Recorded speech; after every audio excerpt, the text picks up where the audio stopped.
সবচেয়ে গুরুত্বপূর্ণ যে সকলের 4টি থেকে তথ্য মনে রাখতে হয় সেগুলোর মধ্যে D8 এর পূর্ণরূপ হচ্ছে ডেভেলপিং 8। কি বললাম বলেন তো? ডেভেলপিং 8। এবং এই D8টা বা ডেভেলপিং 8টা প্রতিষ্ঠিত হয় কত সালে? 1997 সালে। কত বললাম? 1997 সালে। এবং এর সদর দপ্তর কোথায়? সদর দপ্তর ইস্তাম্বুলের তুরস্কর একটা ইস্তাম্বুল রয়েছে, সেখানে ইস্তাম্বুলে এর সদর দপ্তর। সদস্য কয়টি? এর সদস্য দেশ হচ্ছে 9টি। D8 এর সদস্য দেশ বর্তমান কয়টি? 9টি। ওকে, এটাই D8 এর যে সদস্য দেশ আমাদের 9টি রয়েছে সেটা মনে রাখার জন্য একটা টেকনিক দেওয়া হয়েছে। সেই টেকনিকটা হচ্ছে বাপ নাই আজ তুমি সব। কি বললাম? যে বাপ নাই আজ তুমি সব। এই যে বাপ নাই আজ তুমি সব, এখানে বয়াকারে বা, প, নায়ের না, হর্ষে এই শব্দগুলো আছে না, এইগুলোর থেকে এই যে দেশগুলো 9টি দেশ রয়েছে এগুলো মনে রাখতে হবে।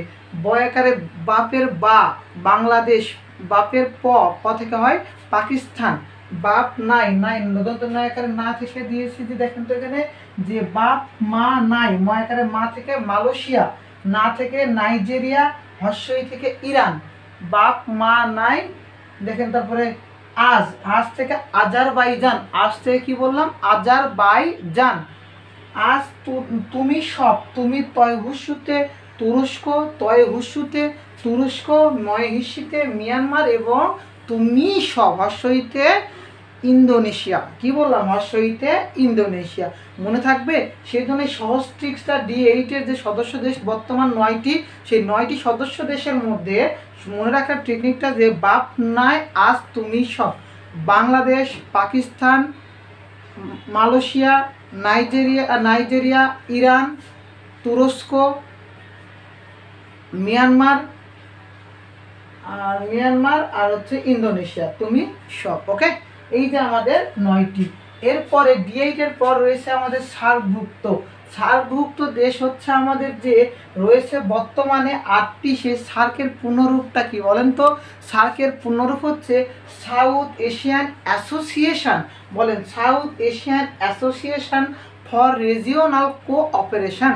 কি বললাম? South Asian association for regional cooperation.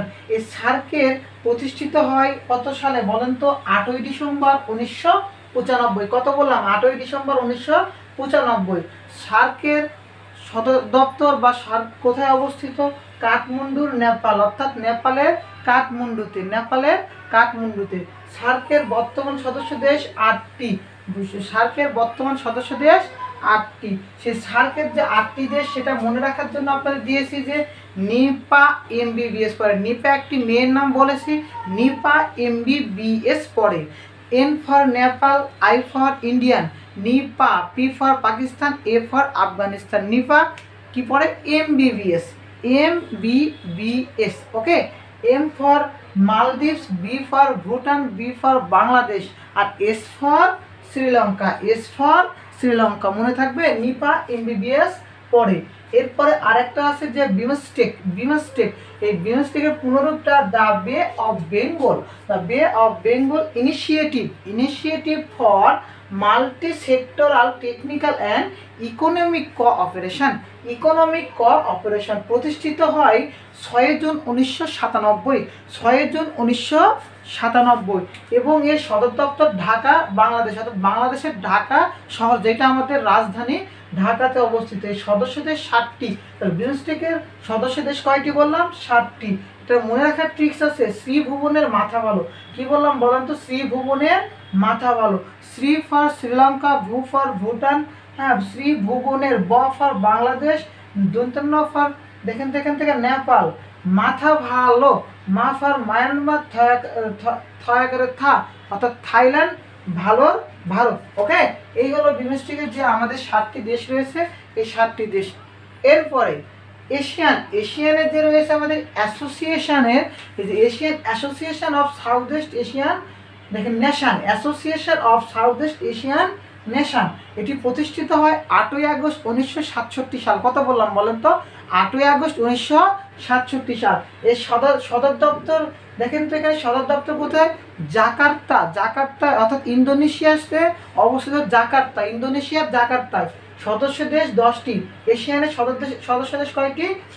10টি। এর মনে রাখার নিয়ম বলেছে যে এমটিভিতে ফিল্ম দেখলে বিসিএস হবে না। যারা বেশি ফোন চাপে, যারা বেশি টেলিভিশন দেখে তাদের দ্বারা পড়াশোনা হবে না। এমটিভিতে ফিল্ম দেখলে বিসিএস হবে না।